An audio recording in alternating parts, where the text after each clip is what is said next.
There's no way these hot takes can be that bad, honestly. Wow, okay, wow. So they can be. They really can be. I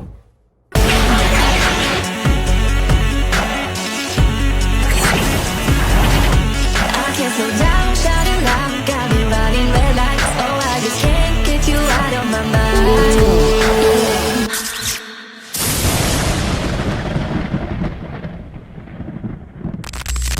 Yo, what is up guys, welcome back to the channel, and in today's video we are switching things up, but in order to fully understand what we're doing, I need to tell a little bit of a story. So, one day I was just kind of sitting on my chair, kind of thinking. I was like, what can I do to switch things up, to really give some kind of idea for the people that are always, checking out my channel, putting a new video idea, and then it hit me. What if I do a hot takes video? And I didn't want to do a regular hot takes where it's just like figures or certain things. I decided to switch it up and actually have it be movies and TV shows. So basically the Transformers continuity itself, from G1 to Beast Wars to the Unicron trilogy to animated Prime, like going literally from 1984 to 2025, everything that's come out for Transformers media, at least like shows and movies. I wanted to see what you guys' hot takes were. So without further ado, let's see who gets pissed off. Chris Hansing 1258 says, I like Transformers The Last Night more than Rise of the Beast. I know this take is crazy. Moving on. Next Toy Pick says, if Earthrise had not been so culturally deaf and blind, it would have been the next TFP. I can't help but kind of agree with that, because honestly, a lot of the Siege trilogy, like the War for Cybertron trilogy, they had potential to be really good. They were just, I don't know, just execution was not that great. But I think, honestly, I can kind of agree with that. Bayverse says, what if Thundercracker and Skywarp were in the 2007 movie Revenge of the Fallen and Dark of the Moon? Well, I think a lot of solo scenes that Starscream is in, like for example in 07 when he was fighting off the fighter jets, Revenge of the Fallen when he was firing at Bumblebee's Captain Mudflap, and Dark of the Moon where he actually did destroy the Autobot spacecraft. I think Thundercracker and Skywarp would have been in all of those scenes and would have just basically been helping Starscream to fight off all of the jets and just kind of being by his side in a way as the secret trilogy. I think that would have been kind of cool to see though, to be honest. Promise the Creator says, hot take, Starscream's death in the 86 movie was the best in Transformers history. You'd better knock that off, you hater! Hand Soap Supreme says, despite the complaints the movies had before about accuracy, I doubt anyone would have liked G1 accurate looking designs in CGI from the Bayverse. I kind of agree with that. I think what makes the Bayverse unique are their designs, because they're so much different than what we had with G1 and other continuities. They're so much more unique, and I think that's what really sets them apart. And it's another reason why I love the Bayverse designs, especially the first three movies. TFP Predacons Rising, the Predacons. Mainly Darksteel and Skylynx were extremely underused. Both had no significant plot points and felt rushed.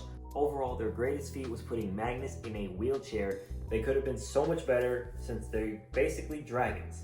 I kind of agree with that. I feel like a lot of the Predacons just kind of came in out of nowhere. Like Predaking, he had a little bit of build-up, ever so slight build-up to him, but there was also a lot more lore explained for how Predaking came to be alive. But I think for Darksteel and Skylynx, they should have been able to dive in more into them as characters rather than just them as Predacons. You know what I mean? JSP Productions says, I legit have no movie I don't like. I love all of them. It brings me joy and happiness. I don't mind it. Yes, I do have to think some parts could have been done better, but the good outweighs the bad. I kind of agree with this. I think that certain movies like Age of Extinction and Revenge of the Fallen are a little overhated, as they're not horrible movies. They're good movies. They just have certain things that are a little eh. The only movie I say that I don't like is The Last Night. That is the only Transformers movie I dislike, but the rest of the movies I think are really good, all fantastic. There is that is just of course my opinion. G Taylor 9446 says Scourge is a better villain than Lockdown. He had everything Lockdown had, but looked scarier and beefier. This made him feel more realistic for him to actually defeat Optimus. Ooh, okay. That's an interesting take actually. Lockdown was one of the more interesting villains. He was extremely intelligent, being a bounty hunter, and saying that Scourge was a better villain. I do agree with him having a better odds of defeating Optimus, since Scourge was a lot bigger, well, a little bit bigger than Prime, and skirts didn't really hold anything back. That's a really interesting take. I like that hot take. That's a good one. Chaos Studio says, I think Age of Extinction is a pretty good movie. It's got some issues, but it's still good. Yeah, it definitely has its issues, but I kind of agree. From like the moment that Optimus reveals himself to Cade to the Autobots reunite is all a really good section, and then when we finally get to see the Dinobots and that whole final battle, those are my two favorite sections of the movie. A lot of the like filler inside of that just feels really pointless to me. TNE Fan 2025 says, I think TF1 is the best origin story of all the origin stories out there. It shows that Megatron took his name and Optimus earned his, how they were once brothers to enemies peak. Ooh, so basically you're saying that like out of every single origin story that's ever been done in history, you think that the TF1 story is the best. That's an interesting one. Well, because we've had a lot of times where we've had like, I think like 2 to 3 continuities that have actually explained Optimus and Megatron's origin, but in very vague detail. Like G1 did it with I think it was from season 3. TFP did it during the ending of season 1, and now we have TF1 explaining their origins. So a couple of different timelines and areas that have explored the whole continuity between Optimus and Megatron's origin. That's a really nice hot take, I ain't gonna lie. I have a hot take. What if we made a TF K-pop movie? If this is about K-pop Demon Hunters, okay, I like K-pop Demon Hunters, but no, I don't, no. Kara or Kara says, my hot take. I think TF1 is the best movie by far. My explanation on why. Everything is just amazing to me. The story, the characters, great villain, and literally everything else in the movie. I agree. TF1 is my second favorite Transformers movie behind Dark of the Moon. I did kind of flip it recently. If you guys actually want to see a full ranking video, let me know in the comment section down below. But TF1 is still amazing regardless. The characters, the story, everything about it was just fantastic. I had no complaints. The only complaint I guess I could really have is that I wish there was a longer runtime, but that's a very minor complaint. But overall, I mean, it's still really good. It's a really good movie. Foster Zoo Prime says, I think the Transformers movie got better as we went on, and I liked The Last Night, and I liked the first season of Earthspark, but not the other seasons, and TF1 is the best. Wow. Okay. I kind of agree with that, but I feel like for like the Bayverse, just for example, like it kind of went like a triangle where we had like, 07, Revenge of the Fallen, Dark of the Moon, Age of Extinction, The Last Night. That is of course just made up. I think that they got better, but then kind of fluctuated a little bit, and then it shot with The Last Night. Bible Quizzing Hub 2004 says, Transformers kill off the coolest characters too quickly, and frankly is why most non-fans don't like the movies in the long run. Movie 1, coolest character Jazz died, audience is devastated. Movie 2, even though he's revived, why do they have to kill one of the greatest heroes of all time? Movie 3, Ironhide killed at a dishonorable scene, same concept with villains. I actually kind of agree with this. I feel like that Jazz, if he was gonna die, I feel like he should have died in the second movie, if they really needed to kill him off. I think that they killed him off way too fast. Optimus, I think they killed him off for mainly to like, because obviously like the Fallen needed an excuse to like come down to Earth, and with Optimus gone, being the only one that can defeat him, it kind of makes sense. But then Ironhide getting killed off, that was just cruel. Michael Bay, you. Zilmus Prime says, TF1 is bad when it comes to marketing the movie. Okay, you scared me for a second. I was like, hold on a minute, hold up there. Yeah, no, the marketing is the reason why this movie did not do that good, which sucks, because like this movie was so good, but then the marketing team completely screwed it up. It's like, come on, man. Shockzilla 1668 says, all the newer movies haven't been as fun as enjoyable as the Bay films were. I kind of agree with that. I think that the first 3 live action movies were like the funnest time and the most enjoyable to be like back to back to back, and even Age of Extinction a little bit. Bumblebee was a very heartwarming movie to explain Bee's origin. Rise of the Beast was kind of fun in the sense where it's like gave us like a new sort of style for Transformers, and then TF1 was the origin, which that one was pretty fun. I don't know. I kind of think that like some of the newer movies have been kind of fun, but not as fun as the original. Ludafan424 says, Age of Extinction was crap because they killed off Ratchet and Leadfoot. Funny enough, actually, that is my reasoning for hating Age of Extinction when I first saw it, because I hated the idea of the Autobots getting killed off. But as the time went on, I actually grew to really like Age of Extinction, just for the main fact that, as I mentioned earlier, with like the whole thing of Optimus getting revealed, and then the Dinobots. Those two segments for me saved the movie. That was a fantastic little, like, there were two fantastic segments. Megatronus Prime says Transformers: Age of Extinction is a better movie than TF1 if they had better writers.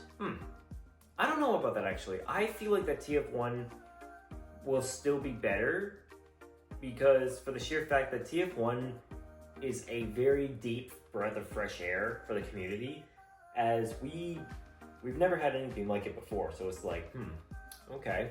I don't know. I feel like that Age of Extinction wouldn't be as good as TF1 even if they had better writers, but that is just me. Heretic 3432 says Bumblebee is an overused character that is starting to become dull and takes too much of a spotlight for other characters to shine. I agree. I agree. It's reluctant, but I agree. I think that Bumblebee kind of needs to back away, because I get that he's like Hasbro's cash cow, as the community calls him, but I feel like that other characters should be given the spotlight, especially Optimus. Optimus deserves his own solo movie, come on. Like, I really feel like Prime should be able to get his own solo movie before Bumblebee. Fatelifts 1987 says, here's a hot take, nostalgia is not good for the franchise. In fact, it blinds us with hype and aura from seeing the cracks and flaws. Prime, for example, people regard it as the best Transformers show, is purely people being blinded by nostalgia. To me and many others, Prime is a boring cash grab that only has hype moments in order to keep it going, and even then, that gets boring. Yes, there are epic moments, but that doesn't excuse how empty the show is. The plot threads dumped into nothing out of nowhere, plot holes, how this Optimus is not that enjoyable, and then the ending movie, while it gets retconned because of RID 2015, should not basically exist. Instead, the show should end with deadlock, because bringing Unicron out of nowhere with zero buildup is just one of the abysmal mistakes it made. Stop being blinded by nostalgia. You fail to see the flaws right in front of your face.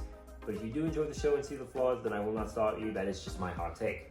Okay, so that's actually a really interesting one. I don't actually agree with that. I think nostalgia can be really good because it allows us to go back and see what was part of our childhood. Now, no show is perfect, even TFP. TFP is not perfect, I'm willing to admit that. But I personally grew up with it, and I really did enjoy TFP, and it gave me a lot of the moments that have gotten me through a lot in life. TFP is considered to be one of, if not the greatest Transformers show for a reason. Shave AD says, I think AoE is the second best in the franchise, just behind Dark of the Moon. People only use the card scene as an excuse to hate on the movie, but the movie itself is just pure awesomeness. The CGI, the music, and Lockdown were amazing, and most importantly, it felt like a logical and realistic follow-up to Dark of the Moon because humanity sucks. That's true, we do suck.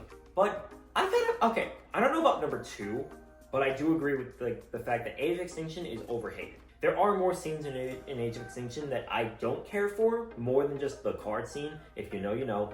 But I personally think that Age of Extinction is very overhated. There's a lot of great things about it. Like you said, the CGI, the music, the scenes with Lockdown, the Dinobots, everything about it was fantastically done. Could have been done better? Yes. Could have been shorter? Yes. But I still think it's overhated. Gojira7561 says, Last Night is better than Age of Extinction. I have a few takes, but I'll just put this one here for now.